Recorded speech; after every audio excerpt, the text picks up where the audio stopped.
Oui, on se connaît bien. T'as même voulu te faire ma mère, hein?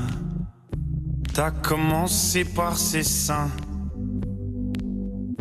Et puis du poumon à mon père, tu t'en souviens? Et tu aimes les petits enfants. Décidément, rien ne t'arrête, toi. Et arrête de faire ton innocent sur les paquets de cigarettes. Fumais-tu, tu m'étonnes, mais tu m'aides. Qui est le prochain? Qui est le prochain? Qui est le prochain? Bonjour à tous et merci d'être avec nous. On vient de voir le dernier clip de Stromae, un clip bouleversant qui a fait beaucoup parler de lui ces derniers temps. L'artiste parle du cancer. On estime aujourd'hui en France qu'un homme sur 2 et une femme sur 3 se verront diagnostiquer un cancer avant 85 ans. Alors pour en parler sur notre plateau, Philippe et sa famille ainsi que Charlotte. Ils se sont battus à leur manière contre cette maladie et ils ont pour point commun d'avoir choisi la légèreté dans l'adversité. Et puis Françoise Hardy nous a accordé une interview exclusive dans laquelle elle revient contre son combat contre le cancer. Nous la découvrirons tout à l'heure. Bonjour à tous les quatre. Merci d'avoir accepté notre invitation. Charlotte, vous avez appris que vous aviez un cancer du côlon très jeune, à l'âge de 37 ans. C'était il y a 7 ans. À quoi avez-vous choisi de croire pendant les 4 années pendant lesquelles vous êtes battue contre cette maladie? En la vie. J'ai choisi de croire en ma guérison dès le départ, en fait. J'ai vraiment été portée par ça. Philippe, c'est votre fils Guillaume qui a dû faire face à une leucémie. Il a malheureusement, lui, perdu son combat. Comment a-t-il mené sa bataille contre le cancer? Avec le sourire, la confiance, toujours y croire jusqu'au bout. Il était effectivement, comme vous l'avez dit, dans la légèreté, dans l'adversité. Dans la dérision? Oui, dans la dérision, un grand pied de nez à la maladie. Et moi, de mon côté, je suis parti du principe que chaque rire ou chaque sourire que je pouvais lui provoquer allait le maintenir en vie quelques instants de plus. Voilà, c'est pour ça qu'on a fait tout ce chemin de sourire. Charlotte, quand est-ce que vous avez senti que quelque chose n'allait pas? En fait, de façon assez fortuite, j'ai éprouvé un soir une pesanteur au ventre. Donc j'ai eu l'impression que ça passait en changeant de position. Et puis le lendemain soir, j'ai ressenti à nouveau ça. Et puis c'est devenu récurrent et après quasiment constant, ce qui m'a amené à réagir assez rapidement, enfin même très rapidement, et à passer des examens. Et là, on m'a dit que j'avais une grosseur au côlon. En me laissant entendre que c'était soit un gros polype, soit un cancer, mais on n'a pas à ce moment-là posé le diagnostic. Et on m'a dit que j'allais être opérée. Donc, et on m'a donné rendez-vous avec un chirurgien 10 jours plus tard. Donc là, ça a été 10 jours très difficiles parce que là, je me suis imaginée mourir. Enfin, j'avais quand même compris que c'était potentiellement un cancer. Et là, j'ai vraiment eu peur de mourir. Là, je me suis dit que voilà, mon destin, c'était de mourir avant 40 ans. Et en fait, paradoxalement, quand le chirurgien m'a annoncé que c'était un cancer, certes, ça a été un choc, mais il a tout de suite ajouté que j'allais m'en sortir sans séquelles. Ça a été ses mots. Et moi, j'ai choisi, en fait, de m'accrocher à cette phrase. Donc, à partir du moment où un médecin m'a annoncé ma maladie et que cette maladie se soignait, ben voilà, je me suis lancée dans la bataille. Comme quoi, tous les mots comptent. Ah, ça c'est sûr. À ce moment-là. Et tous les mots déterminent la nature du combat que l'on va mener. Ah, complètement. Moi, les mots pendant la maladie ont été très importants pour moi. Les mots qu'on employait, la façon dont on me parlait, les regards qu'on portait sur moi, tout ça a été très, très important. Et je crois que le soir même, votre mère vous a prononcé une phrase qui s'est avérée aussi très importante pour vous. Oui, parce que ce soir-là, j'étais quand même pas très bien. Enfin, j'accusais le coup de la nouvelle.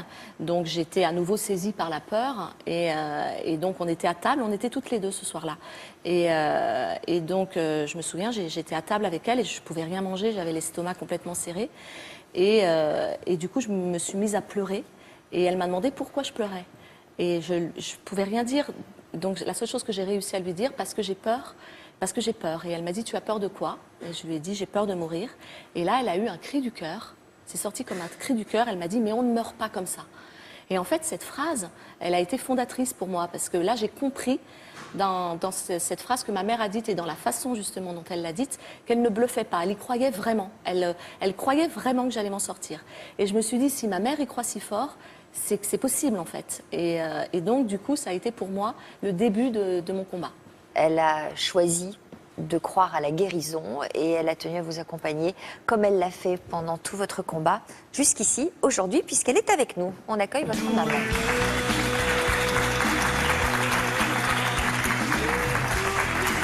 Attention aux marches, c'est un plateau dangereux.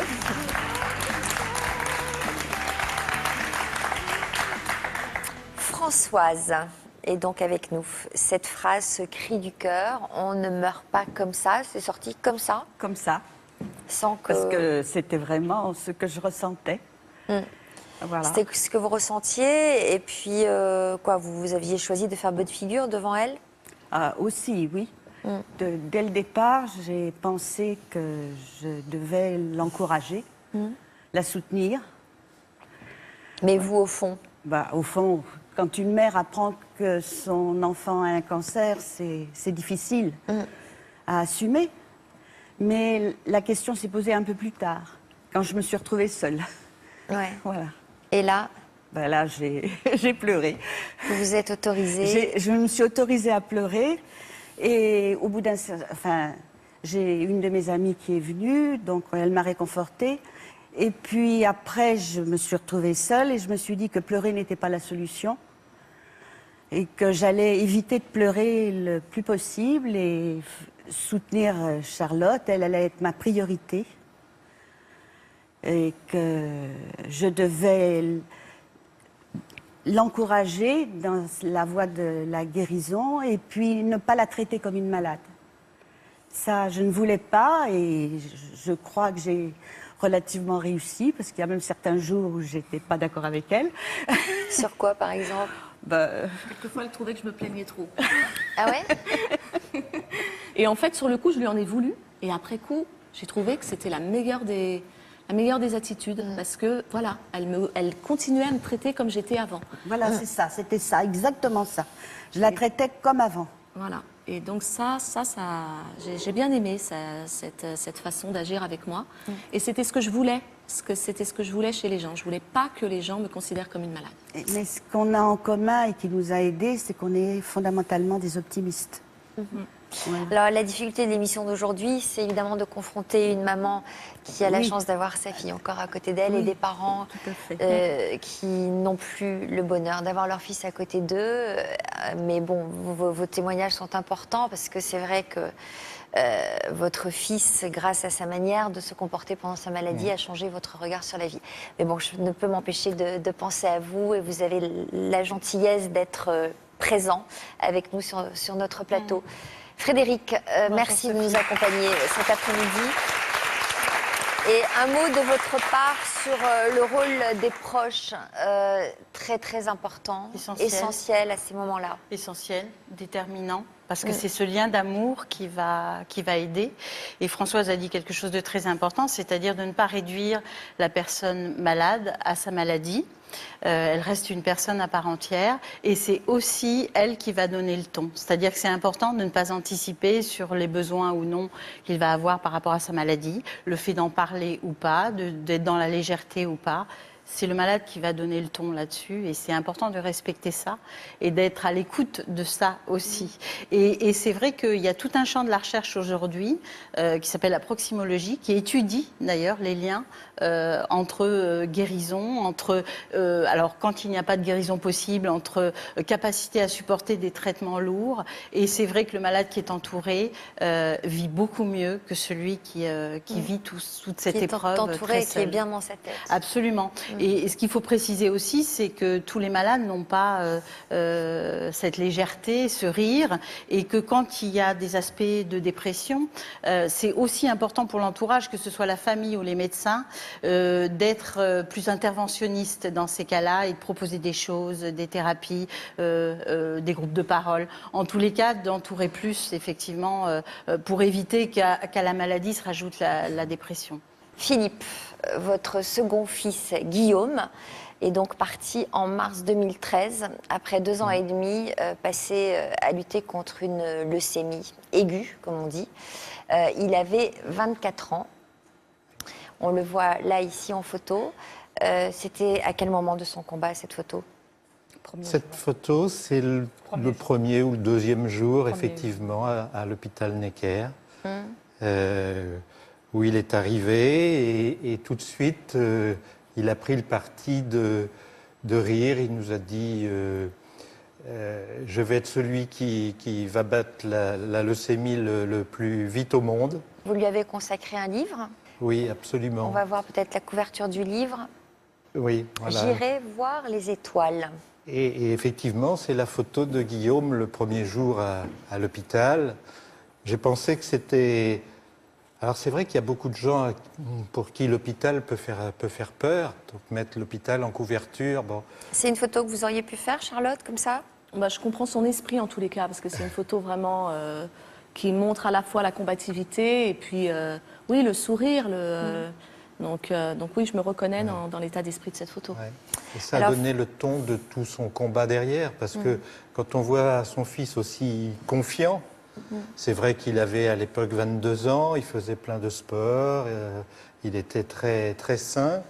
De voir qu'il pense que ça va être une épreuve, certes, mais pas longue. Avec, j'imagine, des traitements lourds, greffes. Il y avait un espoir de guérison? Qu'est-ce qu'on vous avait dit? Bien sûr, au début, il y avait un espoir de guérison. On a eu beaucoup de petites joies et de grandes peines. Et c'est ça qui, moi, personnellement, me faisait le plus de peine. C'est que, à chaque fois, il y avait un traitement de chimiothérapie avec un certain médicament. Et pendant un certain temps, Guillaume était sensible à ce médicament. Et puis, au bout d'un moment, il a été résistant. Donc, si je fais l'histoire vraiment en très, très courte, il a résisté à 4 traitements de chimio différents, avec 4 médicaments différents qui marchaient puis ne marchaient plus. Il a résisté à 2 greffes, une autogreffe et une greffe. Et il a résisté à 3 chocs septiques dont il s'est sorti toujours vainqueur. Et donc, on le pensait insubmersible, insubmersible. Vous faisiez face à tout ça avec beaucoup d'humour, vous aussi, Oui. même sens de la dérision que lui, et vous le cultiviez ensemble? Oui, absolument. On avait une grosse complicité déjà avant sa maladie et pendant sa maladie, oui.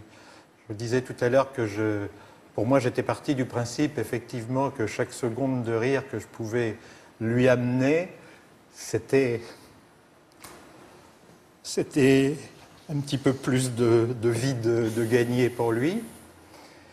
Et donc, on avait déjà avant des jeux de rôle, des sketchs, des petites chansons qu'on aménageait, etc. Et puis alors, à l'hôpital, on a commencé... alors moi, j'ai commencé à imiter les médecins. Et puis après, j'ai dragué gentiment les infirmières. Savoir que les infirmières, je ne sais pas si vous l'avez vécu pareil, mais les infirmières, elles font un métier magnifique et très difficile.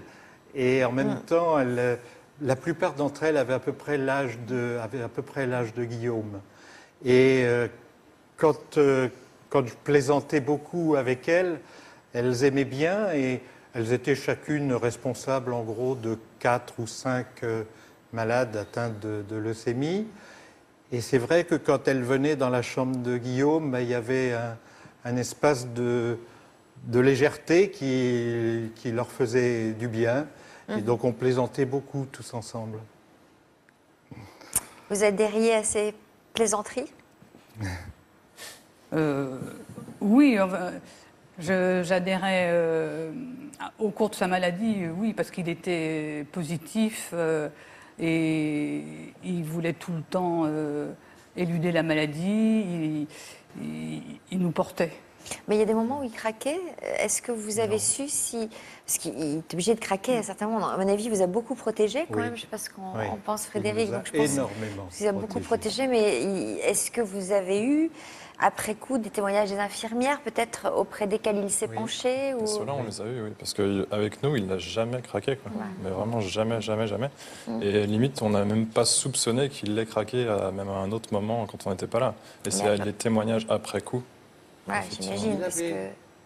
Quand on rentrait d'une très mauvaise nouvelle, et on en a eu énormément, tout le long, il pleurait avec nous dans l'entrée, en rentrant de Necker, il pleurait avec nous 2 minutes. On était tous les 3 ou tous les 4 quand Vincent était là ensemble. Et puis il allait s'isoler dans sa chambre une demi-heure, et puis il ressortait exactement comme si strictement rien ne s'était passé. Et on reprenait les choses pour rire. Alors j'ai beaucoup d'exemples encore comme ça à la maison. À la maison, on faisait, alors on faisait le conseil de famille. Alors le conseil de famille, c'était, bon, j'avais institué ça, c'était du comique de répétition un peu lourdeau, mais qui avait quand même un fond intéressant, c'est-à-dire que c'est là qu'on débattait des projets. Parce que de même que pour Guillaume, et c'est pour ça qu'il était toujours confiant, de même que pour Guillaume, il fallait toujours qu'il y ait un traitement de rechange, d'avance au cas où. Ben là, c'est pareil avec les projets. Il faut toujours avoir des projets en ligne de mire. Et il y avait donc des tas de projets. Alors le projet de refaire sa chambre, le projet de le faire reconnaître comme adulte handicapé, le projet de partir en week-end tous les 4 pendant quelques jours, des choses comme ça.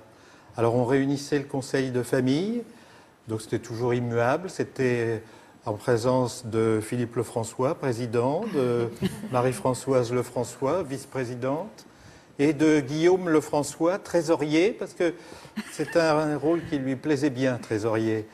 Et il ajoutait toujours trésorier et gros membre. Voilà. Bon, ben c'était ça notre vie au quotidien. Et puis on faisait alors quelque chose aussi de très important, on faisait des incrustations. Alors il avait un grand lit et tour à tour, Marie-Françoise ou moi, ou les deux, on allait dans son lit. Et alors là, il était le patron dans son lit. Et il disait, faut pas quitter le navire. Hein. Ça voulait dire, pas question de s'en aller ni rien. Et c'était une manière de se coller les uns contre les autres avec beaucoup d'affection. Voilà. Charlotte, comment vous réagissez à tout ça? Vous vous retrouvez dans certaines... C'est vrai que je retrouve... moments. Ouais, ce que je retrouve surtout, c'est la force qu'on puise dans la famille.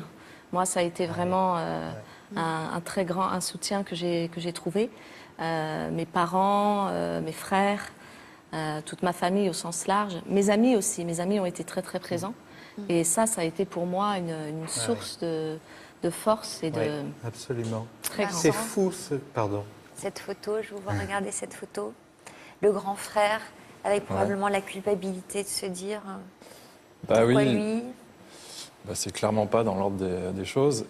Et pour un grand frère, de voir, déjà d'aller bien et de voir son petit frère lutter quotidiennement contre la mort, c'est pas évident. Donc oui, il y a un sentiment de culpabilité. Ouais.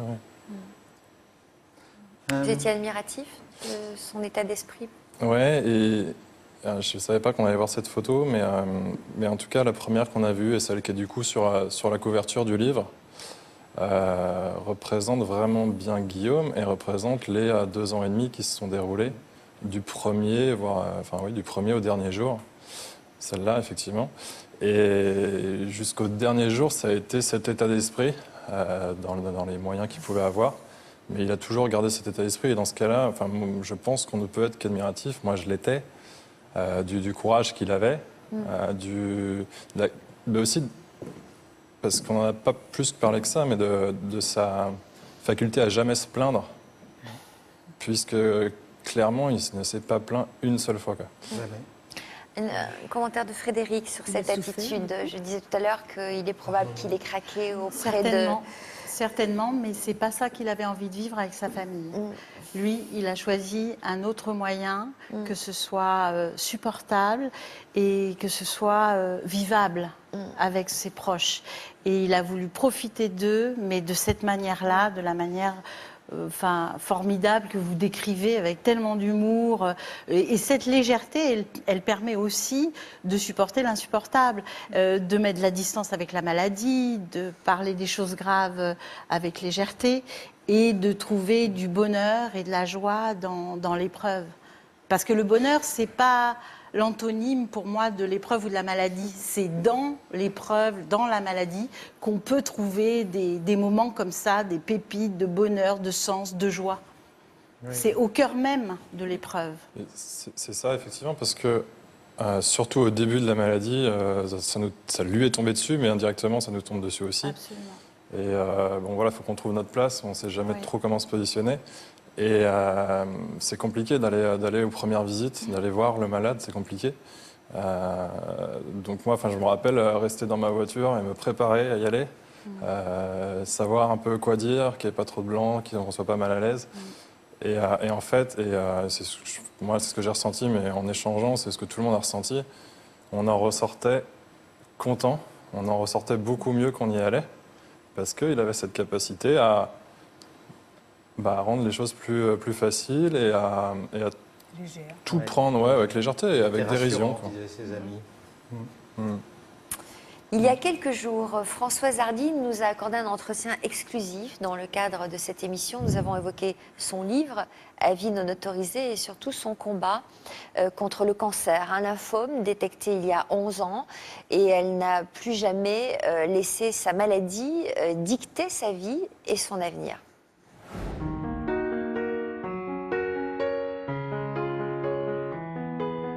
Françoise Hardy, merci d'avoir accepté de répondre à nos questions dans cette émission consacrée au cancer. Vous êtes un modèle pour beaucoup de femmes et il nous a semblé intéressant d'avoir votre regard, de savoir si votre regard sur la vie a changé depuis que vous traversez cette épreuve.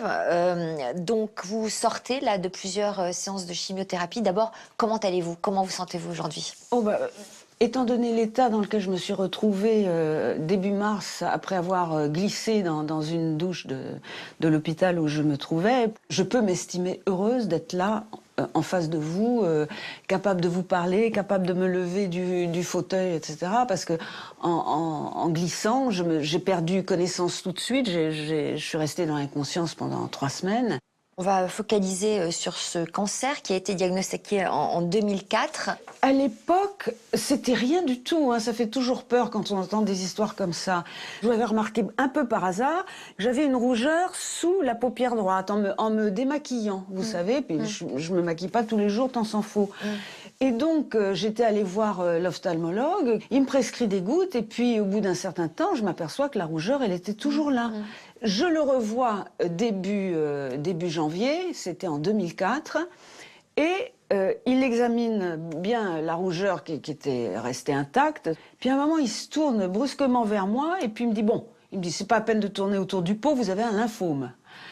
Alors moi, je ne savais, oui, brutalement, je savais pas trop ce que c'était, mais je savais que c'était quand même quelque chose de pas terrible.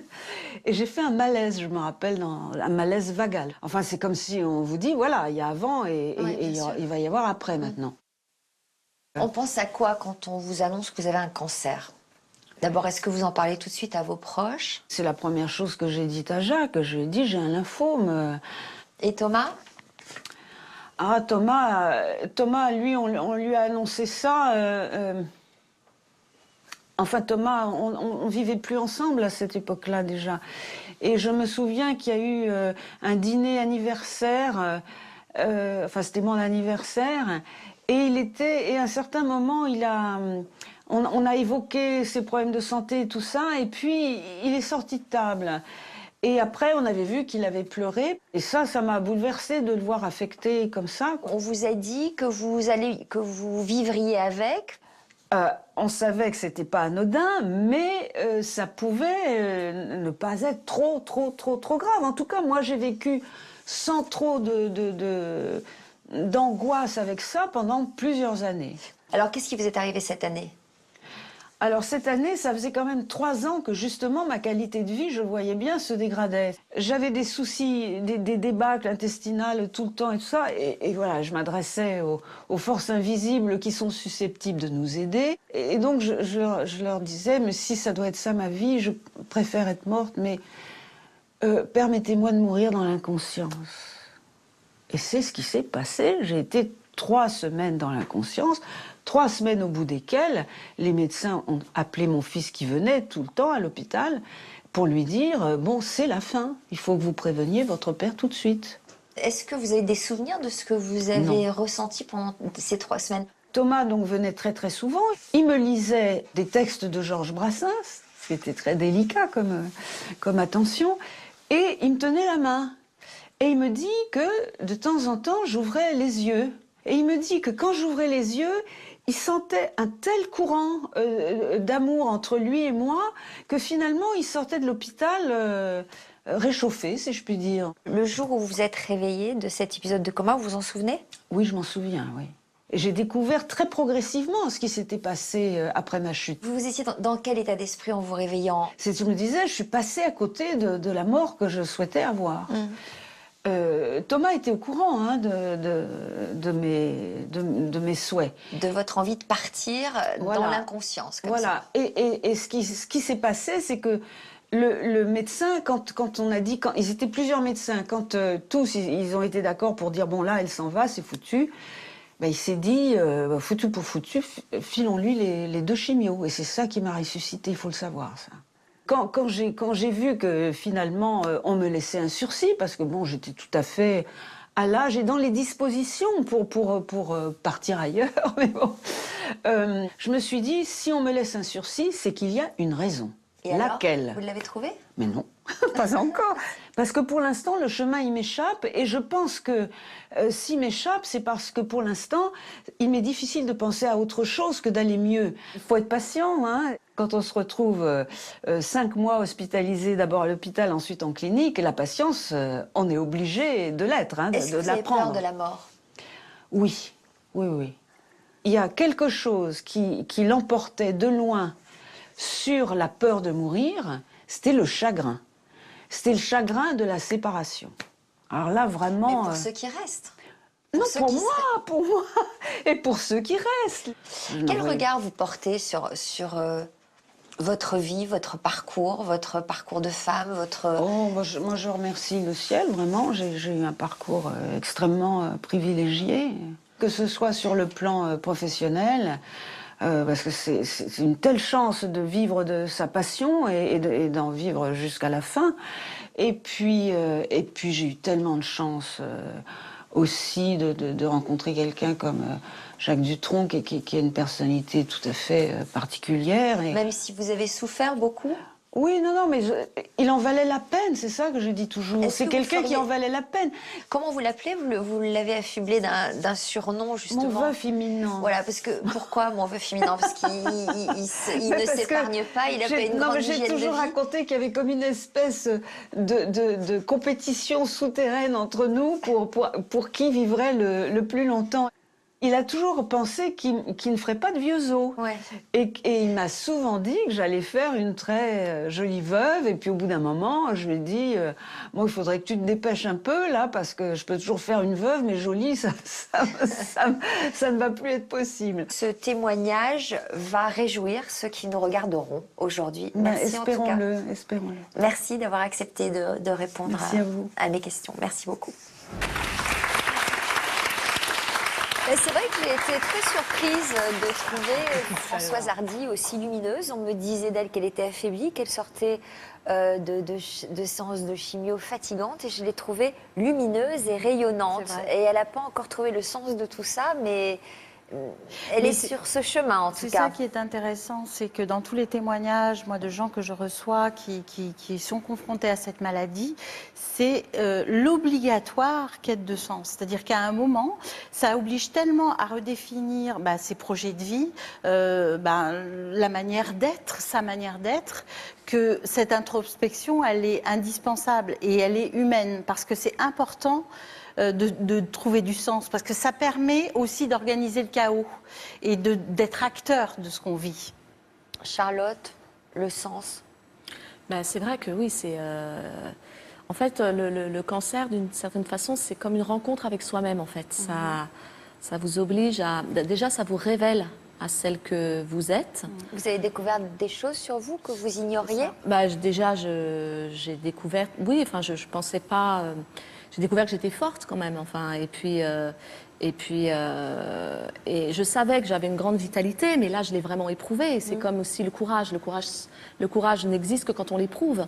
Et là j'ai éprouvé mon courage. Donc oui, d'une certaine manière, le cancer a été une épreuve, mais il a aussi été un révélateur pour moi. Et puis il a aussi été sur le plan sentimental, vraiment. Philippe, le sens, quand on perd son enfant? Ça doit être compliqué d'aller trouver du sens à tout ça. Oui, c'est compliqué. Je me faisais la réflexion en plus que des parents qui perdent leur enfant, il y a difficilement pire, ou un frère qui perd son frère, et que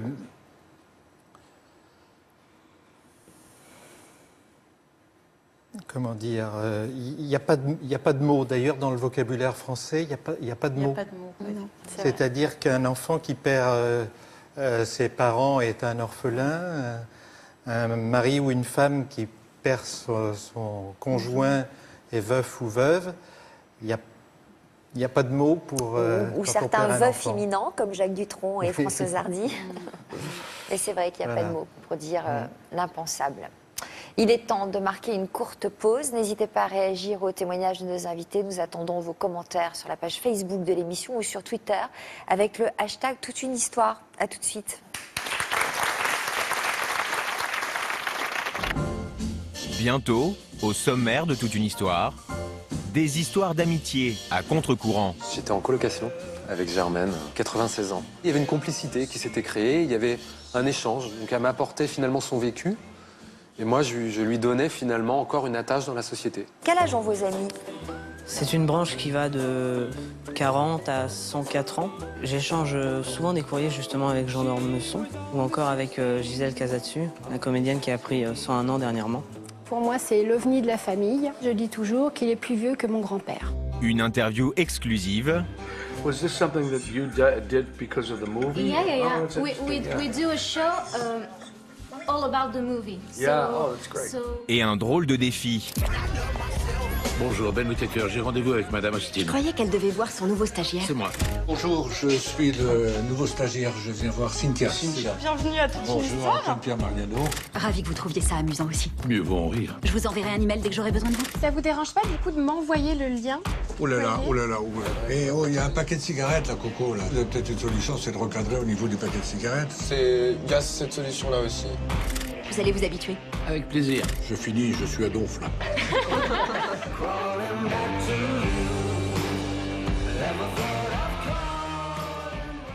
Comme nos invités, vous pouvez témoigner dans Toute une histoire. Vous vous êtes rendu compte que vous étiez amoureux d'une personne de votre entourage, mais il était trop tard. Vous avez laissé passer votre chance. Aujourd'hui, il est en couple et vous regrettez de ne pas vous être déclaré plus tôt. Vous avez pris conscience de l'amour que vous lui portiez quand il ou elle est décédé. C'est à l'annonce de son homosexualité ou de son entrée dans les ordres que vous avez pris conscience que vous l'aimiez.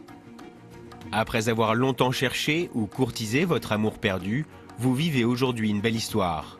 S'il s'agit de votre histoire, contactez-nous au 0820 16 30 15 ou connectez-vous à notre site internet.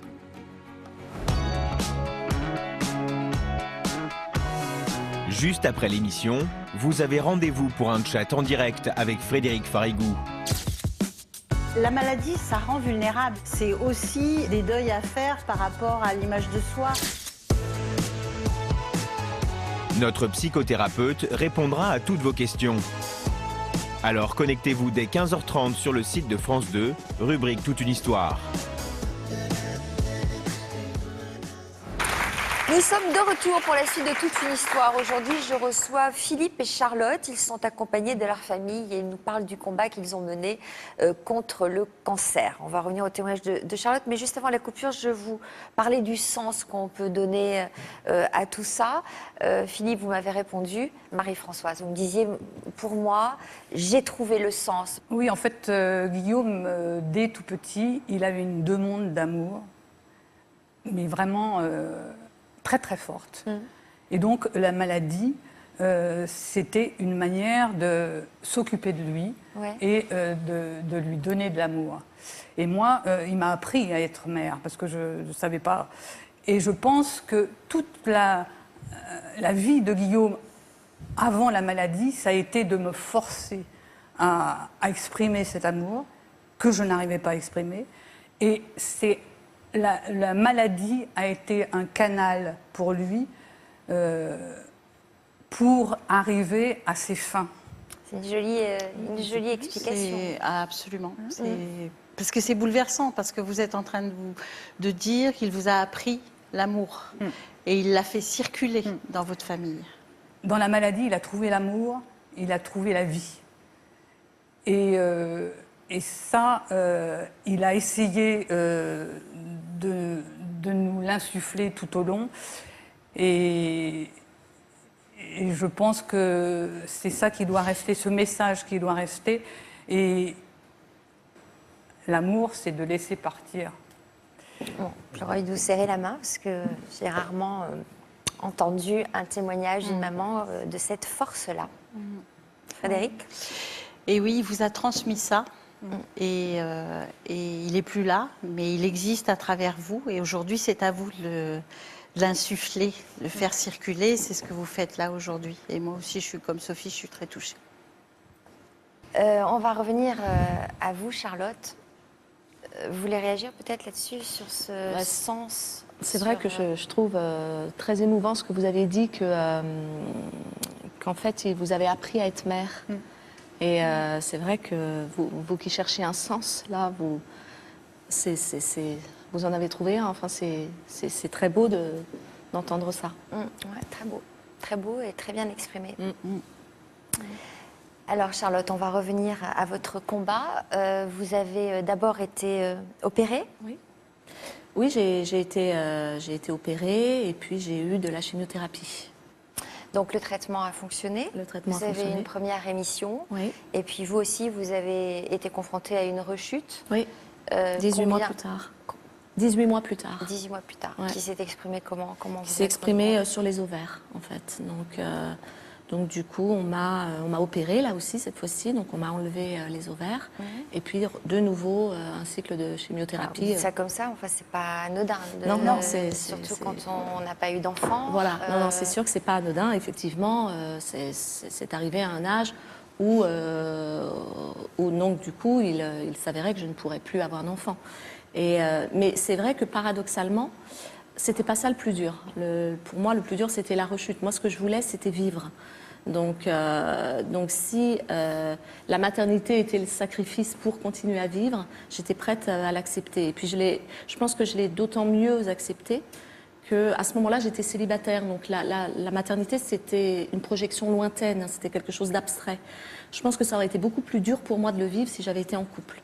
Donc, d'une certaine manière, la vie était bien faite puisque j'étais célibataire à ce moment-là et donc ça a été moins douloureux à vivre. On essaie toujours de trouver des tas de trucs quand même pour s'en sortir. Oui, voilà, c'est ma manière d'être. Ouais. Donc là, vous êtes sortie victorieuse de ce combat-là. Là, je suis en rémission depuis 4 ans maintenant. Parmi nous aussi, Olivier, l'un des cousins de Guillaume, qui est avec nous aujourd'hui. Bonjour Olivier, venez nous rejoindre.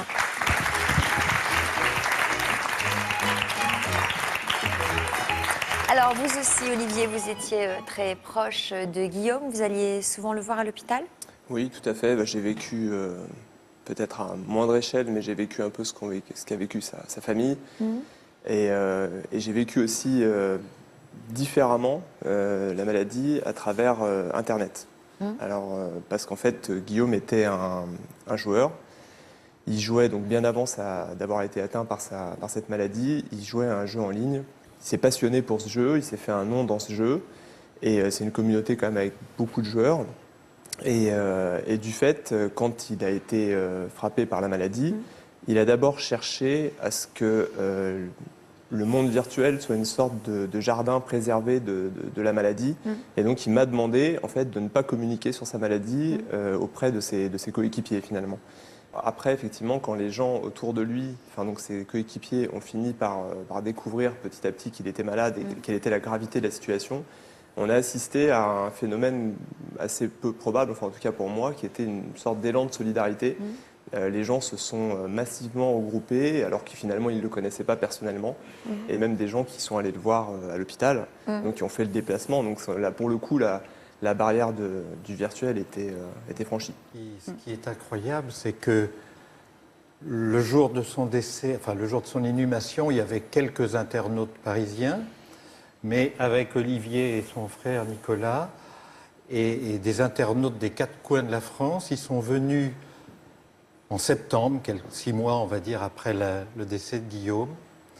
Ils sont venus au cimetière, sur la tombe de Guillaume, déposer une stèle sur laquelle il y avait marqué « En mémoire de Giggs », c'est son nom dans le jeu, « En mémoire de Giggs, notre coéquipier, notre héros, notre ami ». C'était des gens dont de 55 ans, de Lille, de Nantes, de Strasbourg, c'était étonnant.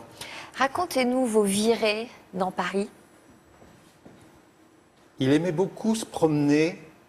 Alors, il n'en avait pas souvent la force. Il faut savoir que sur 2 ans et demi, il a dû passer les 2 tiers à peu près à l'hôpital et un petit tiers à la maison. Mais dès que c'était possible, il fallait aller se promener dans Paris, comme ça, comme des badauds. On sortait vers 4 heures et disait « Papa, à cette heure-là, à 4 heures pour manger, il n'y a plus rien que les grands hôtels qui font toujours des clubs sandwich. » Alors, je peux vous dire, effectivement, vous n'aurez pas résisté à Guillaume, donc je connais tous les grands hôtels parisiens et je peux noter tous les clubs sandwich. Et ça, c'était un exemple, mais un autre, on est allé en fauteuil roulant parce qu'on vous raconte l'aspect jovial de Guillaume, mais il y avait quand même beaucoup de souffrance, d'œdème, voilà, donc parfois il ne pouvait plus respirer, parfois il ne pouvait plus manger, parfois il ne pouvait plus marcher. Donc là, on est allé une fois, à la journée du patrimoine, on est allé à l'Élysée. Donc on a effectivement évité les 5 heures de queue. Donc on était comme 2 enfants. Comme 2 enfants. Voilà, enfin, on n'arrêtait pas. On n'arrêtait pas. Charlotte, pour vous aussi, c'était important de vous faire plaisir pendant toute cette période? Oui, c'est vrai que c'était important. Moi j'ai eu la chance d'être peu affaiblie, en fait, donc de pouvoir vraiment profiter aussi du temps pour moi pendant la maladie. Et j'ai vraiment revendiqué une futilité, en fait, pendant la maladie. Donc, par exemple, le vernis à ongles a été très, très important pour moi pendant que j'étais malade. Et donc je revendique une futilité. Ah ben pour certains, c'est une futilité, le vernis à ongles. Ouais, et donc j'avais un rituel, c'était de changer de vernis à chaque chimio. De venir à l'hôpital pour ma séance de chimio. C'était tous les combien? C'était tous les 15 jours. Ah ouais, donc c'est bon. Donc voilà, c'était bien. C'était pile poil le temps d'une manucure, donc c'était parfait. Et donc oui, c'était important. Et d'ailleurs, c'est devenu aussi la couverture du livre que j'ai écrit. Comme ça, on voit une fille sur un lit d'hôpital se mettre du vernis à ongles, parce que le vernis à ongles a vraiment aussi symbolisé toute la maladie. Donc voilà. Donc là. Alors vous étiez fait une promesse en tombant malade, la promesse que vous deviez mener 2 combats de front, à la fois ce combat contre la maladie et ce combat en faveur de l'amour. Exactement. C'est-à-dire le combat de... je ne sais pas si c'est un combat d'ailleurs, enfin, Non, trouver une un quête, amoureux. une quête. Voilà. Est-ce que ça a marché? Ça a plutôt bien marché, oui. Ah bon? En même temps? Non. J'ai rencontré l'amour après la guérison. Je l'ai cherché pendant, donc j'ai notamment auprès des médecins. Donc, Ah oui, parce que je me dis ça ne doit pas être facile à vendre comme profil. Oui. Entre deux chimios. Non, mais en plus, comme j'étais bien, moi je continuais à sortir pendant que j'étais malade, donc il m'arrivait d'aller à des soirées, de rencontrer des garçons.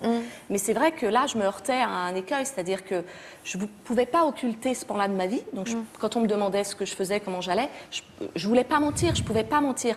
Et à partir du moment où je le disais, ça jetait un froid. Le pauvre garçon, il n'avait qu'une envie, c'était de s'enfuir, et je comprenais bien ça. Mais donc, assez vite, j'ai tiré comme ça. Comment? Vous le disiez comment? Non, je le disais pas. Bonjour, je m'appelle Charlotte, j'ai un cancer. Mais quand on me demandait ce que je faisais, quel était mon quotidien, je le disais. Ça m'arrivait de le dire. Et à ce moment-là, ça jetait un froid, quoi. Donc, vous êtes super fan de votre fille, vous, hein? C'est pas un défaut. Non, mais j'observe. Je l'ai beaucoup admirée pendant sa maladie. Il y a de quoi, parce qu'elle est intelligente en plus. Mais moi, je l'ai admirée aussi, hein, parce qu'elle m'a beaucoup aidée. Et alors, vous l'avez trouvée comment? Donc, je l'ai trouvée après, en fait, par le biais d'une amie d'enfance, d'une amie de classe. Et c'est son frère, en fait. Donc voilà, c'est quelqu'un qui a une histoire aussi particulière, parce que c'est quelqu'un qui a perdu sa femme d'un cancer. Et donc je pense que ça nous a un peu rapprochés. Non pas que le cancer n'est pas du tout le ciment de notre histoire, hein, loin de là, mais je pense que d'avoir tous les deux vécu une épreuve quand même forte. Il l'a perdu il y a longtemps? Il l'a perdu il y a 3 ans. Donc, il y a des enfants? Il a deux petits garçons. C'est une histoire merveilleuse. C'est vrai que c'est une histoire merveilleuse. Frédéric, c'est presque une chance. Oui. C'est plus qu'une chance. C'est une chance. Oui, parce qu'elle aura des enfants. C'est une chance pour ses enfants. Et c'est une chance pour vous aussi de connaître le fait de pouvoir vous occuper d'enfants. Oui, tout à fait. Non, mais c'est vrai que c'est une très très belle histoire. Et ça, on l'a très vite compris qu'on vivait quelque chose de très fort. Et alors, vous en êtes où tous les deux aujourd'hui? Mais on va se marier l'année prochaine. Mais c'est merveilleux. Et vous vivez ensemble déjà? Oui. Et tout se passe bien avec les enfants? Chacun a trouvé sa place par rapport au passé, tout ça, oui, tout ça est bien. Ça n'a pas été facile. Hein, par rapport au deuil. Mais on a vraiment pris le temps d'installer notre histoire, en fait. Puis au-delà de ça, il a plein de qualités fantastiques qui ont fait que... Alors, même malade et très affaibli, Guillaume a toujours gardé un instinct de vie très très fort. Il envisageait même de travailler.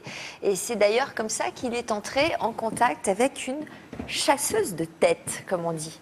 Bonjour, vous êtes installée dans le public via net. Alors, donc, je le disais, Guillaume était très malade. Sa démarche, sans envie de trouver du travail, est-ce que ça a dû vous surprendre? Ça ne m'a pas surprise parce qu'effectivement, d'abord c'était un très joli mail que j'ai reçu. Et qu'est-ce qu'il cherchait comme travail?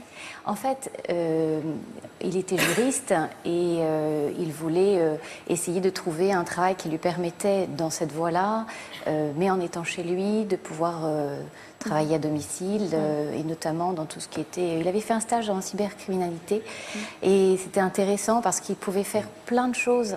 Mais il fallait qu'il ait des contacts. Voilà. Donc vous êtes allé le voir? Eh bien, on s'est donné rendez-vous. En fait, je voulais l'emmener se recueillir avec moi à rue du Bac, dans une église, et surtout d'abord faire connaissance. Mais je suis pleine d'envie de miracle et je me suis dit, on ne sait jamais, de toutes les façons, j'y vais. Bon, ça a résonné aussi parce que je venais de perdre aussi des membres de ma famille. Et puis, je voyais l'espoir. Et j'avais envie de pouvoir partager avec lui ce moment. Et puis, on a passé 3 heures ensemble, fabuleuses.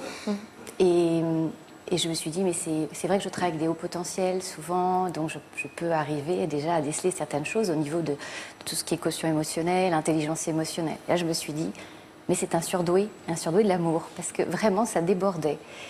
Et puis, à ce moment-là, on avait tous les espoirs qui s'ouvraient. Et puis, nous sommes allés nous recueillir. Et puis, on s'est promis qu'on allait garder le contact, trouver des possibilités, sauf que très rapidement, j'ai commencé à recevoir des SMS comme quoi, malheureusement, la maladie avait repris le dessus à nouveau et que cette fois, ça allait s'accélérer. Et là, ça a été un moment très intense parce que je me suis rendue à l'hôpital. Je lui ai demandé l'autorisation, bien sûr, et je l'ai encore vu souriant sur son lit. J'ai fait la rencontre aussi de Marie-Françoise à ce moment-là. J'ai vu et j'ai senti des choses qui étaient très fortes entre eux, et puis je participais à ça. Et ça a donné un sens, et on parlait du sens, mais là, ça vous renvoie à votre vie, ça vous renvoie aux émotions et finalement à la pureté des liens qui se créent. Et puis au fur et à mesure, eh bien, il a sombré. Et c'est Marie-Françoise qui a repris le contact avec moi et qui m'a avertie de son départ imminent. Et là, là, je suis allée le voir. Et je remercie Marie-Françoise, Vincent et Philippe de m'avoir autorisée à vivre ce moment avec eux le matin, ainsi que toute l'équipe, parce qu'on est vraiment au cœur de mystère et d'amour et de liens. Et c'est difficile de décrire, mais souvent ça fait fuir. Là, c'était très intense et c'était très pur. Voilà. Il était très pur et plein. Il nous renvoyait quelque chose de beau. Donc je lui ai dit au revoir. Et depuis, je suis près de ses parents. Donc tout ça, j'imagine qu'on le retrouve dans vos mots, puisque vous avez écrit un livre qui s'appelle « J'irai voir les étoiles », publié chez Anne Carrière, que j'aperçois là-bas. Oui, tout à fait. C'était important pour vous? Oui, très important. J'ai voulu écrire ce livre, effectivement, d'abord en hommage à Guillaume pour son extraordinaire personnalité. C'était le premier point.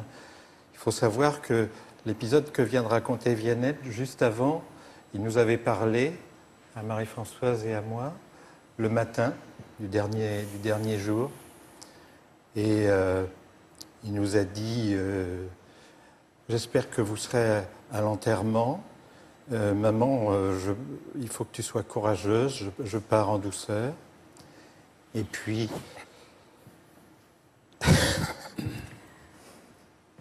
Oui, en fait...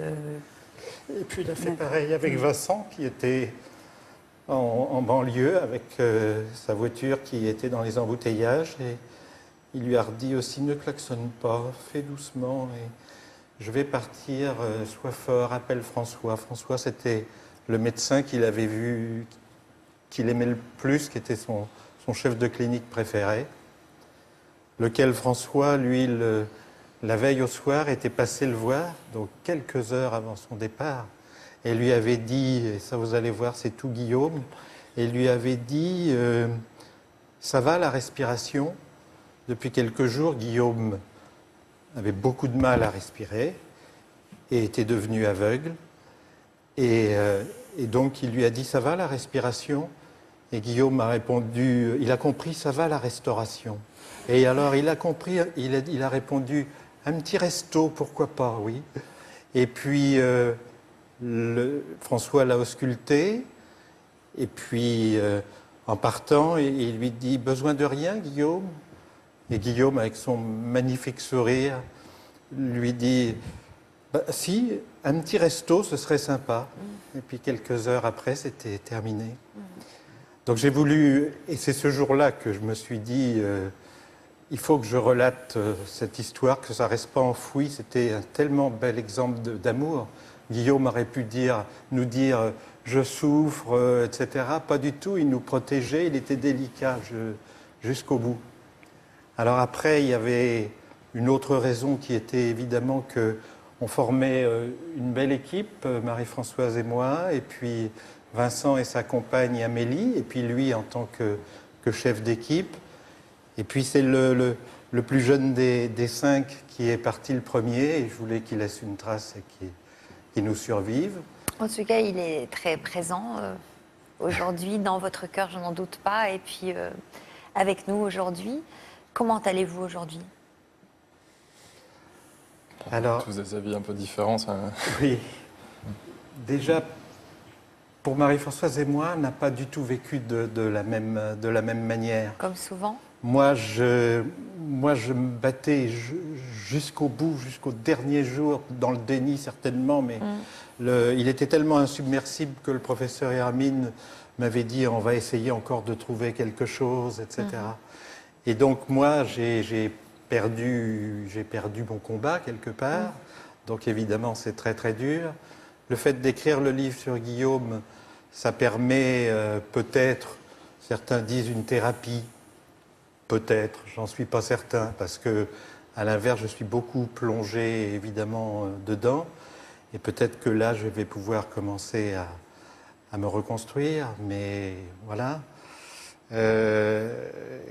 Pendant ce temps-là, Marie-Françoise, je vais dire... Oui, moi je me suis dit, il est bien parti, je préférais qu'il parte plutôt que souffrir, que de le devoir souffrir.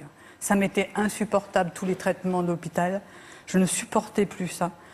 Donc je préférais qu'il parte.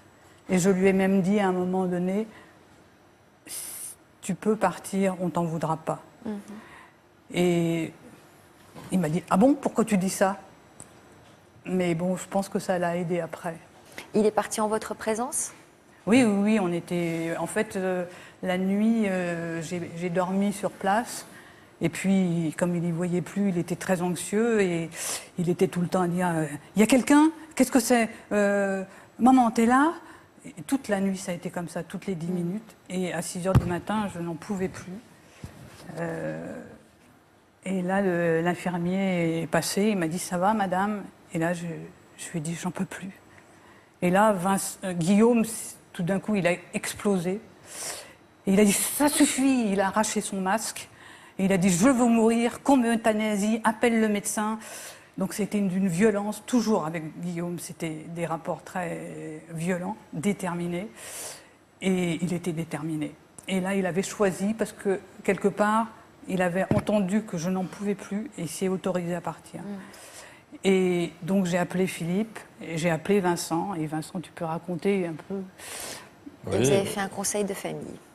Indirectement. Après, alors moi, on parlait de banlieue. Effectivement, j'étais en banlieue à ce moment-là, et pour un séminaire, et le temps d'arriver, comme c'était le matin, c'était tôt le matin, et tous ceux qui vont travailler sur Paris à ce moment-là, qui se dirigent vers Paris, et c'était des bouchons de partout.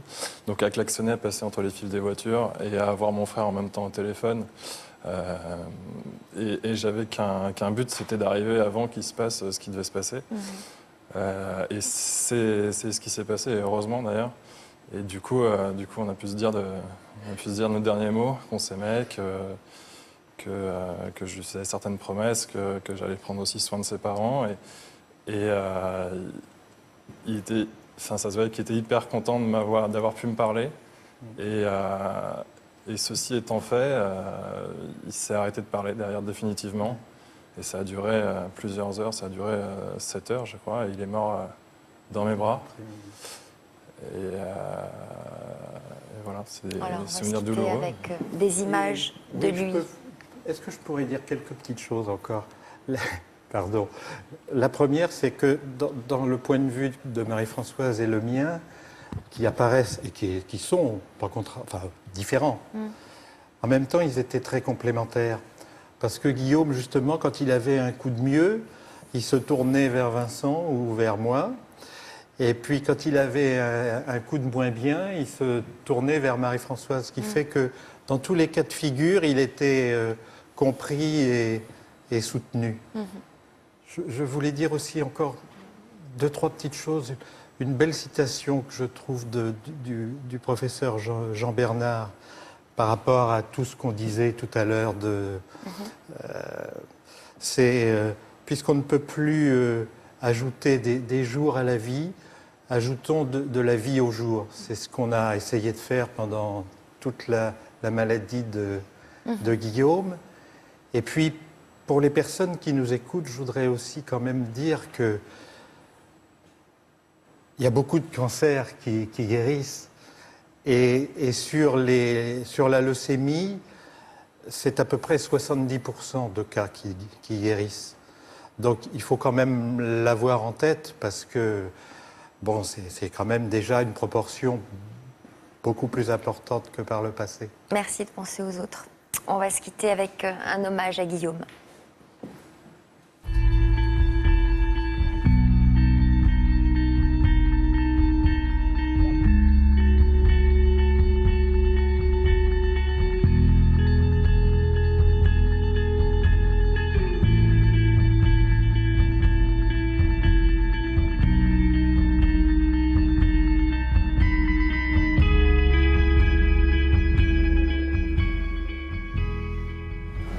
Juste après la pub, nous poursuivrons avec Anne et sa fille une conversation que nous avions entamée il y a 5 ans. Autour de l'œil aussi, ça a commencé à rougir et à grossir en fait. Dans les magasins ou dans les parcs, les gens nous regardaient. Donc on lui disait, bah, tu vois, ils nous regardent parce qu'effectivement, ils n'ont pas l'habitude.